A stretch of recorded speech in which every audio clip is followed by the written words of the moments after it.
Baik, Masya Allah, tabarakallah, terima kasih pemirsa. Kita kembali lagi di Damai Indonesiaku dengan tema yang sangat menarik sekali, yaitu mendidik anak agar berakhlak mulia. Kita tentu, khususnya kita orang tua, ingin sekali anak-anak kita terlahir anak-anak yang berakhlakul karim atau berakhlak mulia.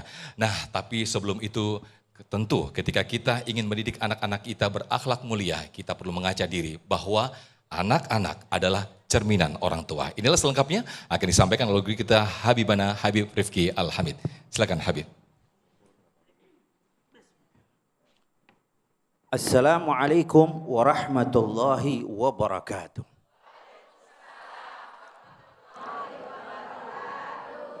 Alhamdulillah. Wassalatu wassalam ala sayyidi rasulillah sayyidina Muhammad ibn Abdullah wa ala alihi wa sahbihi wa man walah wa la hawla wa la quwwata illa billah.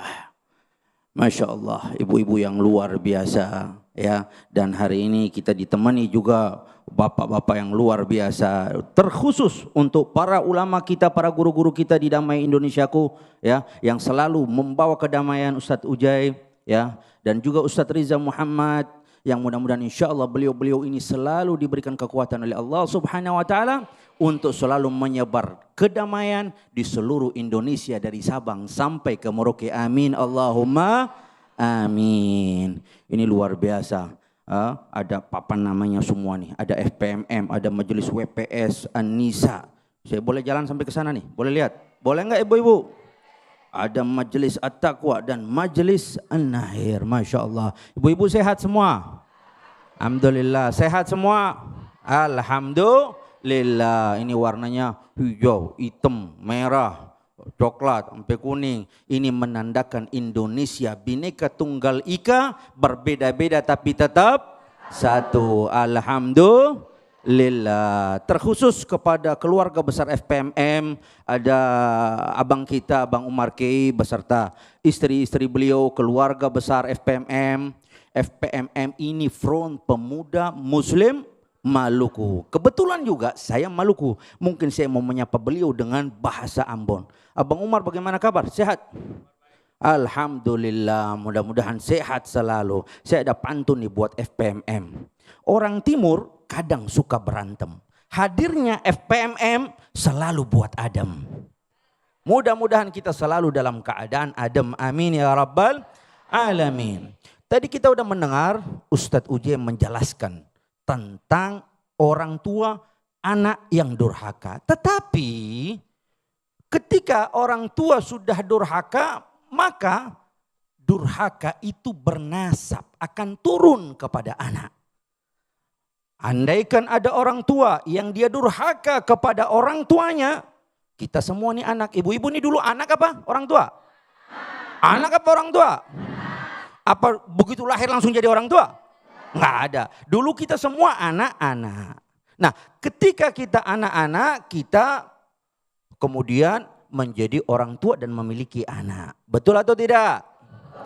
Kalau kita durhaka kepada orang tua kita waktu itu, maka durhaka itu bernasab dan orang anak-anak kita akan lebih durhaka kepada kita ketimbang kita durhaka kepada orang tua kita. Mengerti atau tidak? Faham atau tidak? Makanya durhaka itu dikatakan bernasab.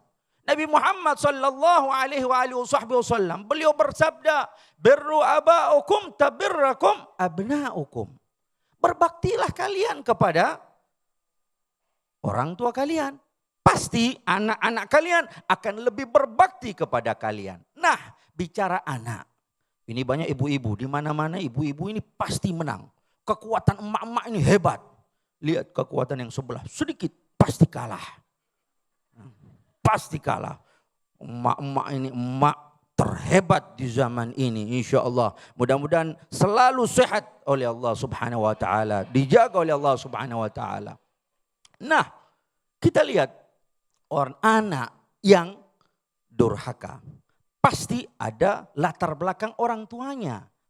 Nah, sebelum itu lihat, ketika anak durhaka, pastinya ya mungkin orang tuanya, mungkin dia di tempat yang pendidikannya itu ada sesuatu yang tidak bagus. Makanya dikatakan ibu-ibu ini madrasatul ula. Tempat pertama anak-anak ini belajar bukan di tempat lain, tetapi orang tua. Sehingga kalau orang tua baik, anak pasti baik. Kalau orang tua buruk, anak pasti buruk. Sampai ada pepatah Arab dia bilang ma fil aba fil abna. Apa yang di atas akan turun ke bawah.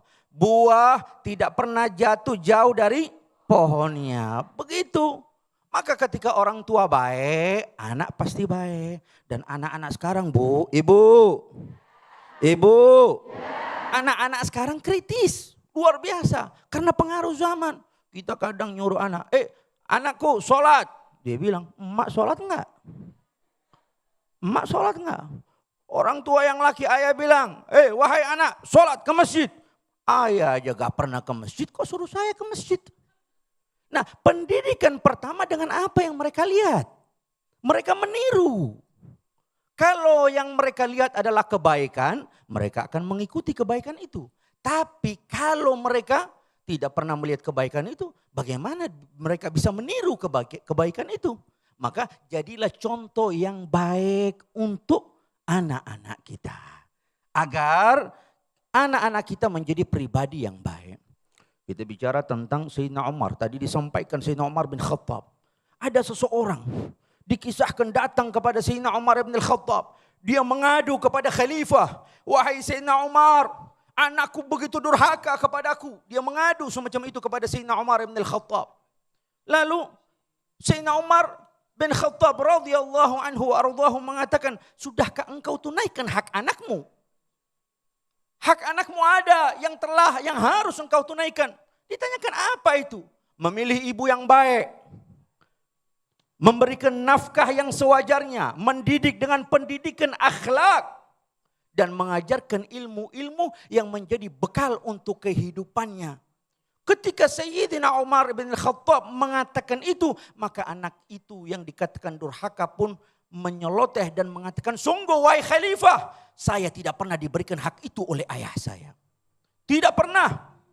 Ibu saya entah dari mana dia dapatkan, entah berantah. Saya tidak tahu asal usul ayat daripada ibu saya. Berperangai tidak baik. Saya dari kecil sudah diperintahkan menggembala, bekerja sendiri. Saya juga tidak dididik dengan akhlak yang baik. Bahkan orang tua saya kerap bertengkar dan saya mendengar kata-kata kasar dan caci maki daripada orang tua saya. Sehingga ini yang menjadi hak anak. Ketika kita menunaikan hak anak-anak kita, tentunya kita akan memiliki anak-anak yang baik.